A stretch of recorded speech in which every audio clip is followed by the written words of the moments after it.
Geda gedi geda oh.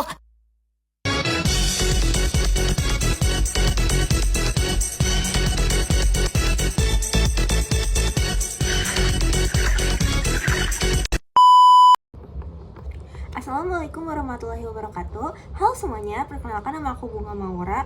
Hari ini aku bakal menjelaskan tentang sistem ekonomi, dimulai dari pengertian, macam-macam, kelemahan, kekuatan. Nah, jadi di sini aku bakal ngejelasin pengertian dari sistem ekonomi. Nah, apa sih pengertian dari sistem ekonomi?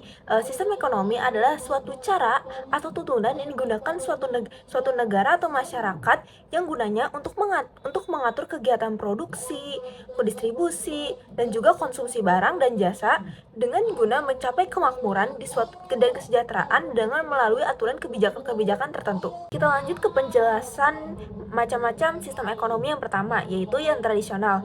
Nah, sistem ekonomi tradisional ini tuh lebih mementingkan kebutuhan daripada keuntungan. Kenapa? Karena sifatnya masih bersifat tradisional, yaitu juga masih turun-temurun dan juga asli. Karena minimnya teknologi, orang-orang pun akhirnya melakukan sistem barter yang gunanya untuk mendapatkan kebutuhan ini sendiri. Dan perannya juga sangat minim. Dan penukaran barang sering digunakan sistem barter. Selanjutnya, aku bakal ngejelasin ciri-ciri nomor 2, yaitu sistem ekonomi komando atau terpusat. Nah, ciri-cirinya itu tuh negara tuh memegang kendali penuh atas kegiatan ekonomi tersebut, dimulai dari produksi, perencanaan, dan juga distribusi.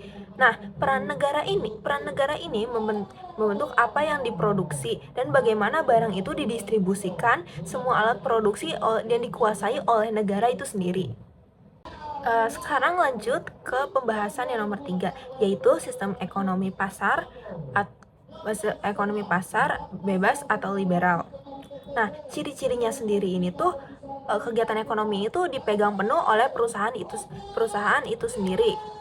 Nah, perannya di sini tuh pihak swasta tuh punya kekuasaan tinggi untuk menguasai alat-alat produksi. Masyarakat bebas melakukan kegiatan pasar dengan berusaha bersaing untuk mencapai suatu keuntungan dan juga kemakmuran. Pemerintah hanya berperan sebagai pengawas atau penyediaan prasarana untuk kegiatan sistem ekonomi ini. Lanjut ke nomor 4, yaitu ada sistem ekonomi campuran. Nah, apa sih sistem ekonomi campuran? Nah, di sini aku bakal ngejelasin ciri-cirinya, yaitu campuran antara sistem ekonomi pasar dan ekonomi komando. Nah, perannya di sini baik swasta maupun pemerintah hanya mengelola kegiatan ekonomi, dan sedangkan swasta memiliki peran untuk kebebasan dan juga memiliki peran untuk melakukan usaha itu sendiri. Dan yang terakhir, yang di nomor 5, itu ada sistem ekonomi Pancasila. Nah, apa sih sistem ekonomi Pancasila? Aku bakal sebutin ciri-cirinya, yaitu sistem ekonomi yang berlandasan Pancasila dan juga UUD tahun 1945. Nah, perannya itu apa sih? Perannya itu menguatkan kekeluargaan, kebersamaan, dan juga demokrasi ekonomi, mengutamakan kepentingan rakyat dan juga keseimbangan antara pemerintah maupun juga pihak swasta itu sendiri. Selanjutnya aku bakal ngejelasin kelebihan dan kekurangan dari sistem ekonomi itu sendiri. Oke, kita mulai dari pembahasan yang pertama, yaitu kelebihan sistem ekonomi tradisional. Nah, kelebihannya tuh apa sih? Yang pertama itu ada minimnya persaingan tidak sehat, karena mereka itu hanya mengincar kebutuhan dan bukan keuntungan. Jadi masyarakat harus melakukan barter dengan seadil mungkin. Nah, juga ada hubungan kekeluargaan yang erat. Karena mereka sering melakukan barter, berarti mereka sering berkomunikasi kan. Nah, ini juga mempererat hubungan masyarakat itu sendiri. Dan juga tingkat kesenjangan ekonominya sangat rendah. Karena semua orang ini membutuhkan suatu kebutuhan, jadi mereka ini kesejahteraan itu sama. Dan setiap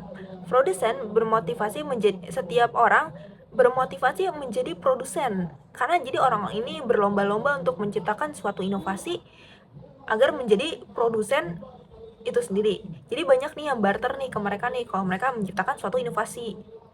Lanjut, aku bakal ngejelasin kelebihan sistem ekonomi komando yaitu terpusat. Nah, kelebihannya sendiri itu yang pertama itu ada stabilitas dan kontrol penuh, karena sistem komando ini dipegang oleh pemerintah, jadi semuanya tuh bakal terkontrol oleh pemerintah.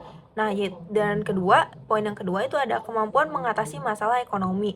Karena banyak banget kan masalah ekonomi yang terjadi di masyarakat ini seperti pengangguran, kesenjangan ekonomi dan lain-lain. Nah, itu tuh bisa diatur oleh pemerintah itu sendiri. Nah, yang ketiga itu ada perancangan jangka panjang itu terfokus. Jadi perancangan perancangan itu bakal terfokus karena ini tuh diambil alih oleh pemerintah itu sendiri. Jadi pemerintah ini ada tanggung jawab untuk berfokus pada perencanaan itu sendiri. Yang ketiga, yaitu aku bakal ngejelasin kelebihan sistem ekonomi pasar, yaitu poin pertama itu adalah kebebasan bertindak, karena pemerintah ini hanya berperan untuk mengawasi dan pihak swasta memegang penuh kekuasaan ini. Jadi masyarakat berbondong-bondong untuk melakukan suatu inovasi untuk kebebasan melakukan kegiatan ekonomi. Yang kedua itu ada efisiensi dan inovasi. Nah, jadi masyarakat ini berlomba-lomba untuk menciptakan suatu inovasi baru. Nah, yang terakhir itu adalah tingkat pertumbuhan ekonomi yang sangat tinggi. Lanjut, aku bakal ngejelasin sistem ekonomi yang keempat, yaitu campuran. Nah, di poin pertama ini bisnis bisa melakukan bisnis bebas tapi tetap ada aturannya, karena pemerintah juga memegang kendali tapi hanya mengawasi, dan pihak swasta pun memiliki kendali itu tersebut. Nah, yang poin kedua itu ada kaya tapi ada miskin tapi tetap dibantu. Nah, yang ketiga itu mencegah monopoli dan kecurangan. Dan yang terakhir, cepat menyesuaikan diri sendiri. Dan yang terakhir, nomor 5, aku bakal ngejelasin kelebihan dari sistem ekonomi Pancasila itu sendiri. Dan yang pertama itu ada mendorong gotong royong dan juga kekeluargaan. Ini sesuai dengan nilai-nilai Pancasila, sila ketiga dan sila kelima. Lalu yang kedua itu ada sumber daya alam itu sendiri itu untuk rakyat. Dan yang ketiga itu ada keseimbangan antara kebebasan dan juga keadilan. Dan yang poin yang terakhir itu ada perlindungan untuk masyarakat lemah. Nah, teman-teman, jadi kita kan tadi kan udah bahas kelebihannya kan. Nah, sekarang kita lanjut nih bahas yang di kekurangannya. Dan yang pertama itu kita akan bahas mulai dari sistem ekonomi tradisional. Nah, kekurangannya itu tuh pilihannya terbatas. Jadi kalau misalnya di suatu desa A, produksi mangganya karena gak musim nih, jadi kita tuh nggak mendapat mangga itu sendiri, jadi kita tuh harus nunggu mangga itu sendiri. Dan yang poin yang kedua itu ada sulitnya berkembang. Nah, karena mereka hanya menggunakan barter, jadi pasti berbarter tuh kan bakal di situ-situ aja kan, jadi mereka ini sangat kesulitan untuk berkembang. Yang ketiga itu tidak efisiensi, dan yang terakhir itu sangat bergantung sama alam. Jadi kalau misalnya musim hujan lalu sawah pun banjir, berarti produksi padi sendiri itu sangat minim.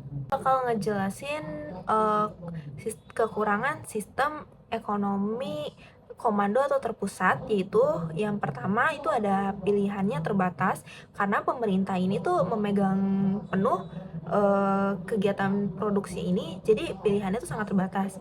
Yang kedua itu ada kurangnya inovasi karena pemerintah juga memegang penuh sistem ekonomi ini, jadi kurangnya inovasi, jadi tidak ada yang mau berkembang di sini tuh, jadi inovasi di sini tuh sangat kurang. Nah, itu yang ketiga itu ada kualitas produksi yang rendah. Lalu yang terakhir itu ketergantungan kepada pemerintah karena pemerintah itu sepenuhnya memegang sistem ekonomi itu sendiri. Jadi masyarakat ini tuh jadi bergantung semua sama pemerintah. Nah, aku bakal lanjut ke poin yang nomor 3, yaitu kekurangan sistem ekonomi pasar, yaitu yang pertama itu ada kesenjangan ekonomi antara antara yang pihak atas dan pihak bawah, lalu ketidakstabilan ekonomi, lalu ada monopoli dan persaingan yang tidak sehat karena di sini tuh mengejar keuntungan. Jadi kemungkinan pasti ada persaingan tidak sehat antara pihak swasta itu sendiri. Dan terakhir tuh ada kerusakan alam dan eksploitasi sumber daya alam. Karena mereka mengincarkan keuntungan, jadi mereka menekankan produksi yang sangat tinggi. Dan itu juga bisa menyebabkan eksploitasi pada sumber daya alam. Lanjut aku bakal ngejelasin kekurangan dari sistem ekonomi campuran. Yaitu poin yang pertama itu ada ketidakjelasan batasan karena pemerintah dan pihak swasta itu mengambil alih sistem ekonomi itu. Yang kedua itu ada pertumbuhan ekonomi yang kurang cepat, dan yang terakhir ada berpotensi untuk korupsi dan nepotisme. Lanjut yang terakhir yaitu ada kekurangan sistem ekonomi Pancasila, yaitu buat poin yang pertama itu tuh lambat dalam pemilihan keputusan karena mereka ini kan mengikuti nilai-nilai Pancasila, yaitu harus dilakukan dengan cara kekeluargaan. Jadi agak sedikit lambat untuk mendapatkan keputusan karena harus menunggu persetujuan rakyat itu sendiri. Nah, lalu poin yang kedua itu tuh ada birokrasi yang sangat rumit, lalu juga ada rentan didominasi oleh satu pihak itu sendiri, dan yang terakhir itu adalah kurangnya efisiensi. Oke, sudah selesai pembahasan kita untuk hari ini. Maaf apabila ada kesalahan kata atau pengucapan. Saya akhiri. Wassalamualaikum warahmatullahi wabarakatuh. Thank you for watching.